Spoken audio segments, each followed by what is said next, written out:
La Rose des Vents. Bienvenue dans cette émission réfléchie, rédigée et enregistrée par mes soins. La Rose des Vents, le podcast qui soulève la question de l'amour avec douceur et délicatesse.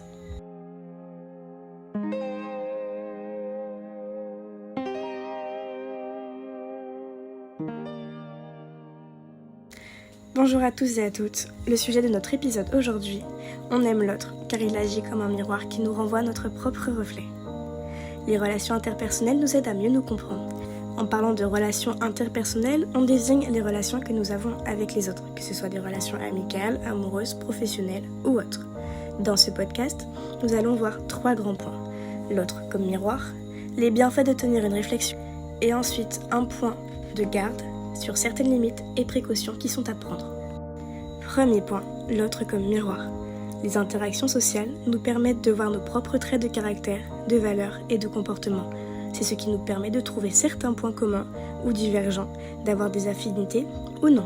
C'est lors de ces interactions que l'on peut également se rendre compte de nos valeurs et de nos principes. Pour un exemple, ma meilleure amie. Nous avons énormément de points communs, les livres, les voyages, le sport et encore plein d'autres. Mais nos différences font que nous nous complétons d'une certaine façon. Elle est calme alors que je suis plus agitée. Elle ne parle pas beaucoup alors que je suis un moulin à paroles. Je suis celle qui va foncer dans le tas, la tête baissée. Elle sera plutôt du genre à réfléchir et avoir une approche beaucoup plus diplomate. Ce qui montre que nos différences sont aussi importantes que nos ressemblances dans la construction et les fondations d'une relation amicale, amoureuse et autres types de relations. Deuxième point, les bienfaits de tenir cette réflexion. Tenir une introspection peut conduire à une meilleure compréhension de soi. Bien trop souvent, l'introspection est considérée de façon négative. On est amené à procéder à une introspection lorsqu'on a des soucis professionnels au bureau, des problèmes relationnels, etc. Pourtant, effectuer une introspection personnelle de temps à autre permet d'avoir une meilleure compréhension de soi. Lorsque vous avez acquis cette compréhension de vous-même, vous avez une meilleure compréhension de votre personne, ce qui vous permettra de renforcer vos relations amicales et amoureuses en créant des liens beaucoup plus profonds et authentiques. Ensuite, troisième et dernier point, attention. Certaines limites et précautions sont à prendre. Nous avons abordé le sujet de la dépendance émotionnelle et affective dans l'épisode 3, dans le cadre des relations amoureuses.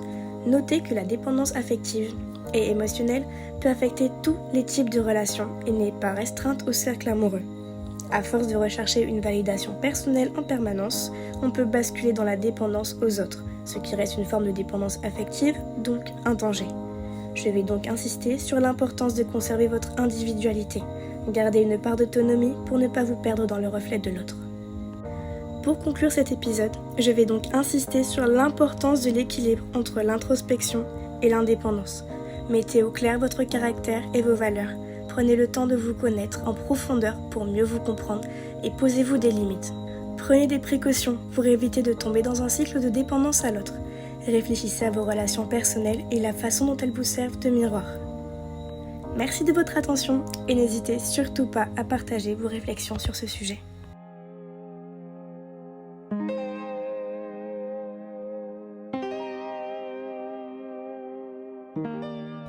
C'était votre épisode de La Rose des Vents, l'émission podcast qui soulève la question de l'amour avec douceur et délicatesse.